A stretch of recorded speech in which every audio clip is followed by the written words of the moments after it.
மழைநீரை நிலத்தடி நீராக மாற்றும் திட்டத்தின் கீழ் மேலும் 30 பூங்காக்களில் ஸ்பாஞ்ச் பார்க் அமைக்கும் திட்டம் நடைபெற்று வருவதாகவும், இத்திட்டம் கடந்த ஆண்டு 57 பூங்காக்களில் செயல்படுத்தப்பட்டு நல்ல பலனளித்ததை அடுத்து தற்போது சுமார் 8 கோடி மதிப்பில் விரிவாக்கம் பெற்று பணிகள் நடைபெற்று வருவதாகவும் சென்னை மாநகராட்சி நிர்வாகம் தெரிவித்துள்ளது.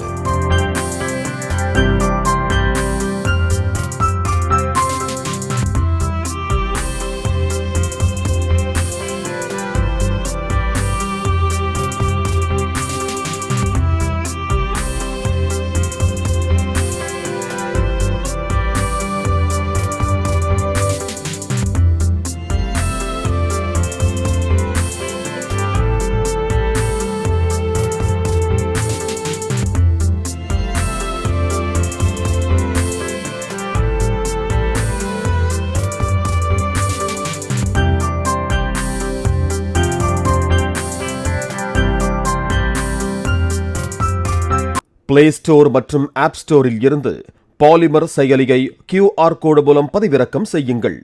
செய்திகளை உடனுக்குடன் பெறுங்கள்.